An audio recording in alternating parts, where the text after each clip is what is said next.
भागामध्ये एकतर विषमता कुपोषणाची समस्या होती, म्हणजे ते आर्थिक परिस्थितीशी संबंधित. पुन्हा शिक्षण नावाची गोष्ट तुम्ही अंगठा सगळ्याला आला. पण मग या सर्वव्यापी समस्यांना कसं तुम्ही सामोरं जात गेला? नाही, सुदैवाने त्या प्रकल्पाबद्दल जे काही लोकांनी वाचलं ते वाचून काही कार्यकर्ते तरुण आले. म्हणजे विलास मनोहर पुण्याहून आला, त्याचा बिझनेस होता रेफ्रिजरेशनचा. मग मुकुंद दीक्षित नाशिकवरून आला. गोपाळ फडणवीस म्हणून तो लेक्चरर होता इंग्लिशचा, तो रिझाईन करून तो आला. म्हणजे हे जे आहे की आमच्या दोघांचं ज्यात कंट्रीब्युशन असला भाग नाही, की हे सगळ्या लोकांची साथ मिळाल्यावर आणखी उत्साह वाढला. म्हणून मग आम्ही म्हटलं की हे जे एक्सप्लॉयटेशन चालू आहे, 76 साली आम्ही असा विचार केला, सगळ्यांनी बसलो तरुण लोक, की आपण यांना शाळा सुरू करू यांच्यासाठी, यांना त्यांच्या हक्कांची जाणीव देऊ. म्हणजे नुसतंच काही मॅट्रिक किंवा हे करून बाबू करायचं नाही त्यांना, पण निदान त्याने आपल्या हक्कासाठी ते भांडता आलं पाहिजे त्यांना. आज जे त्यांचे जे अत्याचार होतात आहे त्याच्यासाठी त्यांनी आवाज उठवावा, ही एवढी माफक अपेक्षा होती आमची. मान्यतेचा प्रश्नच नाही शाळेला, त्यावेळेला आश्रमशाळेचा कन्सेप्ट नव्हताच. त्यामुळे कुठल्याही आमदारांची वगैरे अशी शाळा या भागात कुठेच नव्हती त्यावेळेला. मग आम्ही शाळा सुरू केली 76ला. तर पुन्हा तोच प्रॉब्लेम की मुलं का पाठवायचे अंधश्रद्धेची कॉन्सेप्ट. हां, तुमच्यापर्यंत तुमच्या प्रकल्पामध्ये तुम्ही काय जादू कराल त्यांच्यावर, तुम्ही परत करणार नाही, तर आमच्या मुलांचं काय होईल, सगळं आयुष्य बर्बाद होऊन जाईल. पण मग आमची मुलं सगळी कार्यकर्ते त्यांच्या गावात फिरली. ते म्हणाले की आता 2 वर्षामध्ये तुम्ही औषधासाठी यायला लागला, तुमचा तेवढा विश्वास आहे ना, तर मग हा एक प्रयोग आम्हाला करू द्या, तुम्ही तुमच्याच भल्यासाठी यासाठी. म्हणून 25 मुलं मोठ्या मुश्किलीने जून 76ला त्यांनी आणली आणि एक एक करून पळून गेली अर्धी. तर ते टेन्शन राहायचं आम्हाला की इथे तुला माहिती आहे की त्यावेळेला पूल नव्हते, डोंग्यातून गेले मुलं परत. तर जसा मुलगा गायब झाला तसा आमचा कार्यकर्ता त्याच्या मागे सायकलनी तो घरी पोहोचला की नाही. कारण कमी जास्त झालं, वाहून गेला, काही झालं किंवा जंगली स्वावधानी खाल्लं तर आमच्यावर येणार ते. तर ते खूप टेन्शन असायचं त्यावेळेला. मग आमच्या कार्यकर्ता जाऊन बघून यायचा, तो घरी पोहोचला आहे, मग ठीक आहे, नाही आलं तर हरकत नाही, पण निदान सुखरूप घरी गेले. तर अशी एक 12-13 मुलं वर्षा शेवटी राहिली. पण त्यांना बरं वाटलं, वर्षभर राहिल्यामुळे त्यांचं थोडंसं काय तो रॅपो जमला आहे आपल्याशी. ती आणि शिक्षक दुसऱ्या वर्षी उन्हाळ्यात परत गावात फिरली आणि मग आणखी एक 15-20 मुलं त्यांनी घेऊन आली. नंबर 30 झाला. मग पळण्याचं प्रमाण कमी झालं दुसऱ्या वर्षी. आणि 2 वर्षानंतर मग लोकांना, पालकांनाही बरं वाटलं. आणि मधले गाव तुला सांगतो की हे जे आहेत लहानसहान समस्या ते लोक घेऊन यायचे आणि शाळेच्या मुलांसमोर ते डेमॉन्स्ट्रेशन होत होते. त्यावेळेस कंडक्टरनी तिकीट दिलं, पैसे आपल्या तिकीट दिलं नाही, पैसे घेतले. मग ते कंडक्टरला पकडून आणायचे, भाऊ म्हणे याने पैसे घेतले आणि तिकीट नाही दिलं. तर तो थरथर कापायचा. 25-30 मुलं घेऊन आले त्याला. तर असं ते प्रॅक्टिकल डेमॉन्स्ट्रेशन मुलांना. आदिवासींच्या ज्या समजुती होत्या, पारंपरिक अंधविश्वास होते, त्याचा आणि त्या समजून घेऊन त्याच्यावर काही करायचं तुम्हाला काय समस्या? आम्ही काय विचार केला की यांचं जीवनच सगळं अंधश्रद्धेवर विसंबून होतं. म्हणजे किंवा अंधश्रद्धा नसती तर ही नामशेष झाली असती. कारण तुम्हाला पर्याय नाही, त्यावेळेला कुठेतरी श्रद्धा ठेवणं भाग आहे. मानसिक आधार आहे. समजा तुझ्या घरी कोणी आजारी पडलं आणि दुसरं तू म्हणाला काय नाही पुजाऱ्याकडे जाऊ नको, मांत्रिकाकडे, आणि दुसरा पर्याय नाही आहे, मग घरी काय करणार? आणि तो मुलगा मेला तर त्याच्या जन्मावर त्याचं मन त्याचं खात राहणार. म्हणून तो त्या मांत्रिकेकडे जाणार, मंत्र टाकून तो बरा झाला तर बरंच आहे, मेला तर ठीक आहे, देवाची अवकृपा. मग आपण पर्याय दिला. मग हा एक पर्याय आहे. आपल्याकडे दवाखाना आहे आणि लोकांना रिझल्ट दिसले.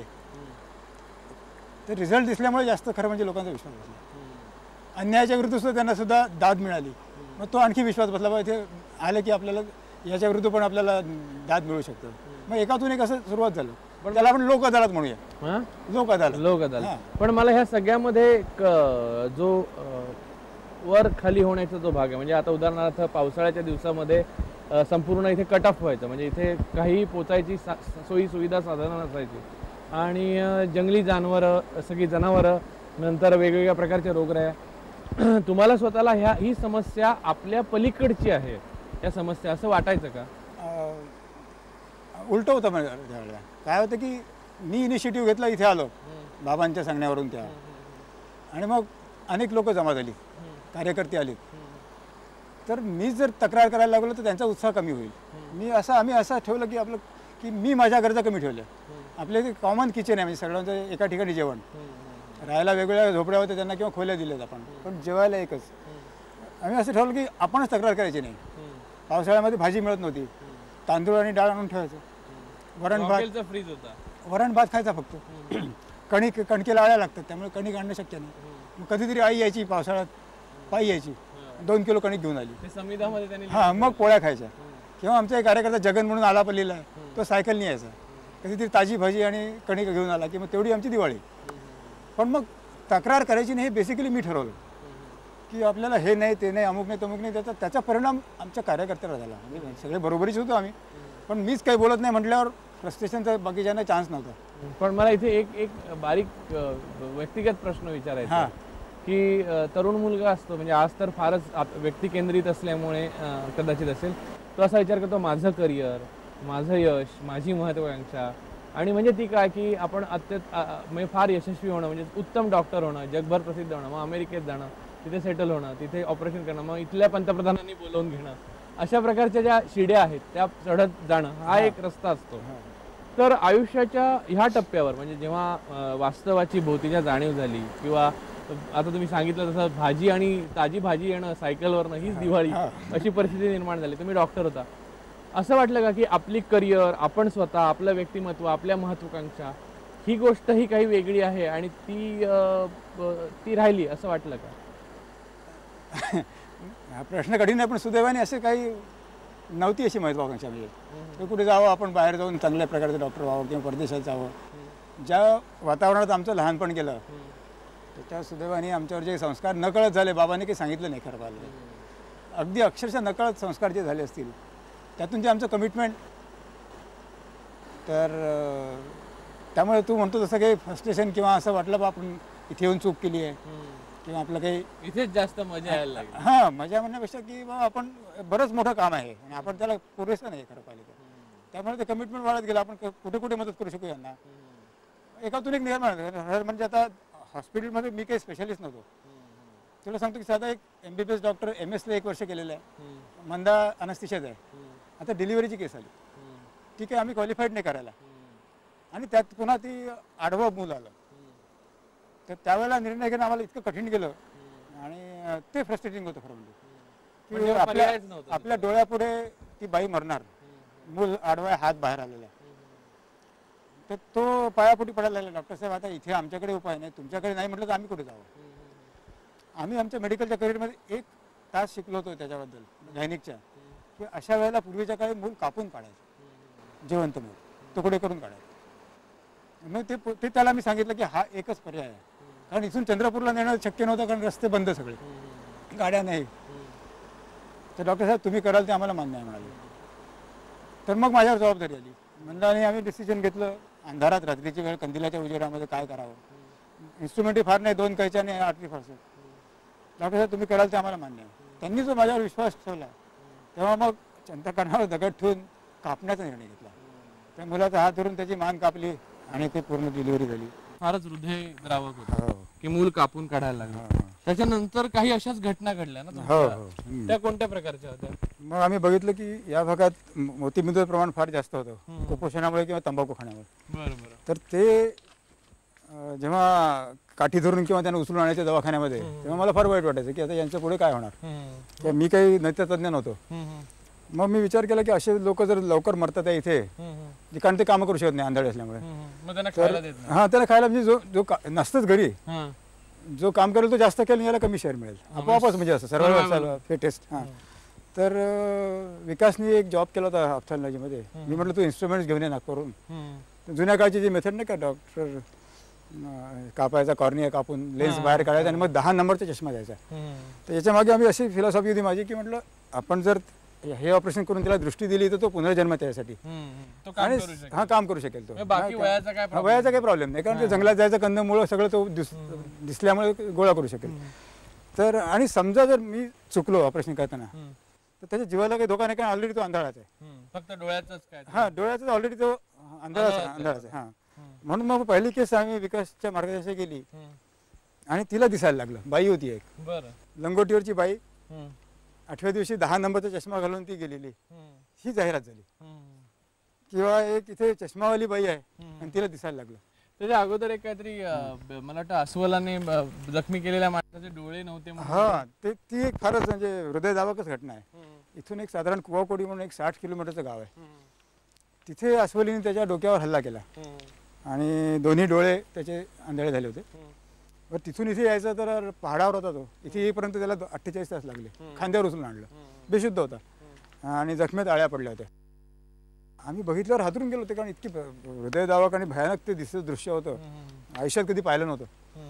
तर मग त्याला अँटीबायोटिक दिली, जखमा साफ केल्या, आळ्या काढल्या आणि जिथे कुठे त्याची स्किन लूज होती ती शिवून साधारण 1.5 महिन्यात तो बरा झाला.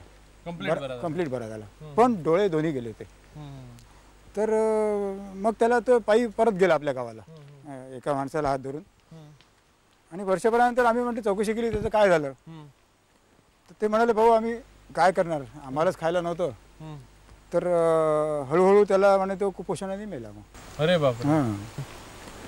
म्हणजे पण मला सांगा की ह्या सगळ्या अशा प्रकारचं म्हणजे आता सुद्धा महाराष्ट्रामध्ये तुमच्या ज्या क्षेत्रामध्ये प्रभावाच्या बाहेरची क्षेत्र आहेत तिथला आदिवासी आजही कुपोषण मालन्यूट्रिशनने सगळे मरतातच आहे. पण मग त्या काळामध्ये नेमका सरकारचा दृष्टिकोन कसा असायचा ह्या सगळ्या प्रकरणांकडे पाहण्याचा. म्हणजे संपूर्ण आदिवासी जीवन आणि एक संस्कृती आहे ती एकीकडे आपल्या पद्धतीने जगते आहे. एक सरकार आहे ज्यांनी सर्व नागरिकांना समान आणि त्याने कायदे जसे समान तसे त्यांना काही हक्क आहेत ते मिळवून देणं, शिक्षण, न्याय, आरोग्य सगळं. तेव्हा दृष्टिकोन कसा होता, म्हणजे तुम्हाला तो कसा दिसत होता?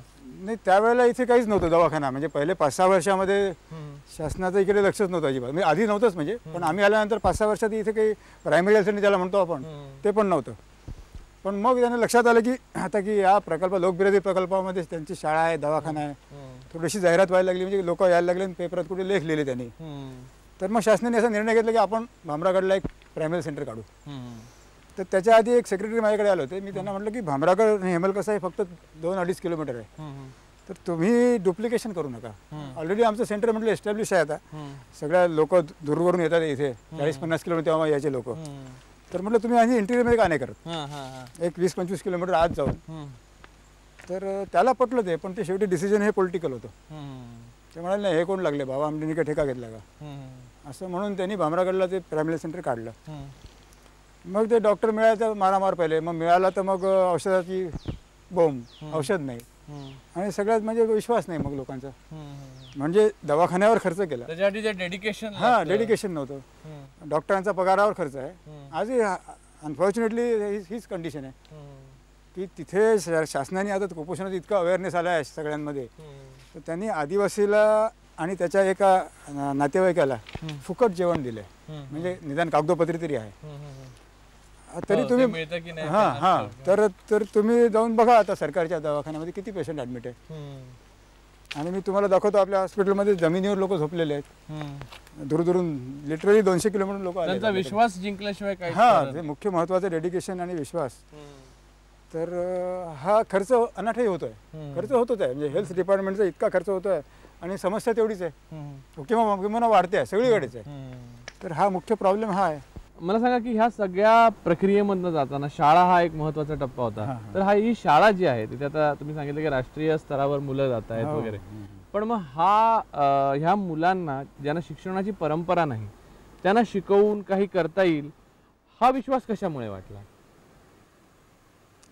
हा विश्वास म्हणजे खरं ज्याला शाळा जेव्हा सुरू केली तेव्हा बऱ्याच सिव्हिलाइज लोकांचा विरोध होता. तुम्ही म्हणाले शाळा सुरू केली तर लोकांची संस्कृती नष्ट होईल, आदिवासी संस्कृती नष्ट होईल, मग ते बिघडतील, मग ते शहरात जातील, मग आपल्या नातेवाईकांना विसरतील, जमातीला. पण आम्ही असा विचार केला की आपण जर काही इंटरफिअर नाही केलं की त्यांचं जे एक्सप्लॉयटेशन आहे, त्यांचं जे अज्ञान आहे ते जास्त भयानक आहे. त्यापेक्षा आपण यांना असा मिनिमम देऊया करता, त्यांच्या संस्कृतीत फारसा हस्तक्षेप न करता. म्हणून आम्ही फारसं म्हणजे युनिफॉर्म नाही ठेवला. तर त्याच्या आईवडिलांना लंगोटी राहायची. थोडे जरा चांगले कपडे घातले की आईवडिलाची लाज वाटायची. मग म्हणजे शहरामध्ये आम्ही बघितलं होतं.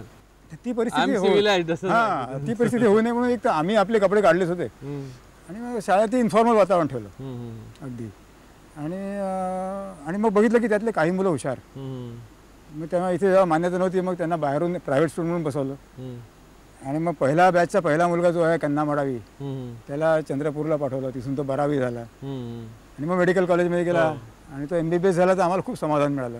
तर तो म्हणाला नाही भाऊ मला आता पोस्ट ग्रॅज्युएट करायचं आहे, MS करायचं आहे. पण त्याला MS ला मिळालं नाही तर तो गायनेकला MD गायनेक झाला. म्हणजे आज तो प्रसूती रोग तज्ज्ञ या भागामधला पहिला.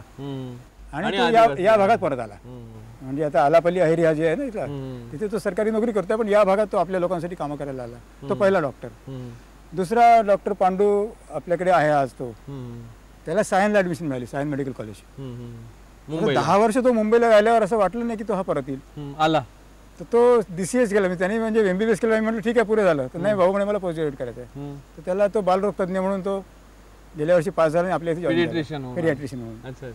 आता ते हे तर डॉक्टर लोकांचे झाले, म्हणजे 5 मुलं डॉक्टर झाली, त्यातली जवळजवळ सगळी या भागात आली. एक माझा मुलगा पण त्यात, तो यांच्याबरोबर शिकला, याच शाळेत शिकला. एकटाच गैर आदिवासी होता जेव्हा तो शाळेत गेला तेव्हा, पण तोही परत आलाय. पण मला इथे सांगा की तुम्ही मुलाचा उल्लेख केला, त्यामुळे सुरुवातीला जो धागा आपण घेतला होता की मंदाताईंशी तुमचं लग्न झालं, हो हो, त्यानंतर तुम्ही ठीक आहे, तुम्ही ठरवलं, तुम्ही बाबा आमटेंचेच मुलगे होता, त्यामुळे तुम्हाला अशी वातावरणाची सवय होती. अशा ठिकाणी लग्न केल्यावर एका मुलीला आणलं तुम्ही, बायकोला, आणि हे सगळं वातावरण आणि घरचं त्यांच्या काही वातावरण असं नव्हतं की असं काही कोणत्याही प्रकारचं काम करण्याचं नव्हतं. ह्या सहवी जीवनामध्ये त्यांनी कधी असं म्हटलं की किंवा काय असा प्रॉब्लेम आला का, किंवा काय त्यांना शॉक बसला की नाही, कल्चरल शॉक वगैरे?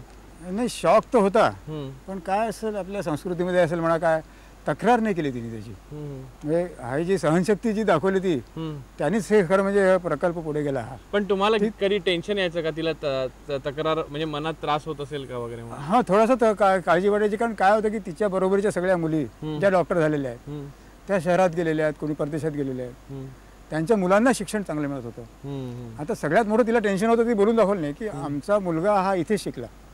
सगळ्यांचीच मुलं शिकतात अर्थ, पण पहिला मुलगा आमचा होता. आणि आजकाल कॉम्पिटिशन इतकी आहे, ट्युशन क्लासेस आहेत, अमुक आहे तमुक आहे, तर मग आपल्या मुलाला डॉक्टर करता येईल का, इंजिनियर करता येईल का, हे जे नकळत टेन्शन तिच्या मनावर खूप होतं. त्याचं तुला उदाहरण सांगतो एक, की इथे 10वी झाला तो, म्हणजे आधी प्रायमरी शिक्षण इथे घेतलं, मग आनंदवनात शाळा होती, तिथे कॉलेज आहे. तर 12वीच्या परीक्षेला त्याला क्रिकेटचं वेळ होतं. परीक्षेच्या आदल्या दिवशी त्यांनी मॅच बघितली न्यूझीलंडची पहाटे 3 वाजेपर्यंत, आणि परीक्षेला गेला आणि ब्लँक, सगळं कोरा पेपर देऊन आला. आता परत आल्यावर तिने आईला सांगितलं त्याने की मी म्हणे, आई म्हणे आज काही मला आठवलं नाही, मी कोरा पेपर देतो. हिची अपेक्षा होती की मुलांनी डॉक्टर व्हावं, आणि हा 12वी जिथे आपण जे करिअर डिसाइडिंग इयर म्हणतो तो ड्रॉप घेतला त्याने. तर लिटरली मी तुला सांगतो की आपल्या घरातला कोणी मृत्यू पावला आहे, सुतक लागले तसं वातावरण झालं आमच्या घरात. ती रडली काय, ती काय आतल्या आत तिची घुसमट सुरू झाली. मी त्याला म्हटलं, मुलाला म्हटलं, तुला जर असं जर वागायचं असेल डॉक्टर व्हायचं, ठीक आहे म्हटलं, तू पण एक डिसिजन घ्या, आता परत चल हेमल कशाला, शिकायचं नसेल तर ठीक आहे आपण इथे. मग त्याला ते थोडंसं त्याला मोटिवेट झालं, तो म्हणजे असं लागलं त्याला, बाबा म्हणे आता मी अभ्यास करतो. आणि तो सप्लिमेंटरीला विदर्भातून पहिला आला, आणि मग योगायोगाने त्याला मग त्या वर्धेला ॲडमिशन मिळाली, आमचे काही मित्र द्वादशीवार वगैरे प्रयत्न करून, आणि तो डॉक्टर झाला. मग डॉक्टर झाल्यावर मग त्यांनी इथे राहायचा निर्णय घेतला, म्हणजे आधीच घेतला असणार. पण असं म्हणतात त्यांनी तुम्हाला कधी असं बोलून दाखवलं नाही की आपण हे नाही बोललं. ह्या तिचा खरंच मनाचा मोठेपणा आहे की तिने कधीच बोलून दाखवलं नाही की आपली चूक झाली, मुलांचं नुकसान झालं, आपण नुकसान केलं. मनातल्या मनात तिला वाटत होतं की हे कसं काय की सगळ्यांची मुलं, म्हणजे माहिती आहे ना, मैत्रिणीची मुलं, बहिणीची मुलं, त्या पण डॉक्टर आहेत, रोटरी क्लबमध्ये आहेत, त्यांची सोशल सर्व्हिस तिकडे चालू आहे, पण मग आपल्या मुलांचं आपण नुकसान करतोय हे आतल्यात तर मन खात होतं. पण देर आहे दुरुस्त आहे. पण मग आता ह्याच्यात एक अजून एक भाग आहे, म्हणजे ज्याच्यावर मी नंतर तुमच्याशी बोलणारच आहे, की जनावरांच्या संपर्कात तुम्ही असता वेगवेगळ्या प्रकारच्या, म्हणजे नुकतंच तुम्हाला एक सर्पदंश झालेला, आणि अनेक हिंस्र जनावर, म्हणजे सर्व प्रकारची हिंस्र जनावर जी, म्हणजे त्याच्यावर आपण व्यवस्थित बोलू, पण ते असतं एकीकडे. नंतर ह्या अशा दुर्गम भागात काम करता अशा अनेक अडचणी आहेत ज्या जगात सगळ्यांना माहिती आहेत. तर अशा वेळेला त्यांना जो ताण येतो, म्हणजे तुम्ही तरी निदान सरळ जाऊन फेस तरी करता त्या अडचणींना, त्यांची त्याच्यावर प्रतिक्रिया कशी असते? म्हणजे एक बाई घरामध्ये जेव्हा वैफल्य होतं तेव्हा ती नवऱ्यावर ओरडते, भांडते, तुमच्या बाबतीत काय होतं?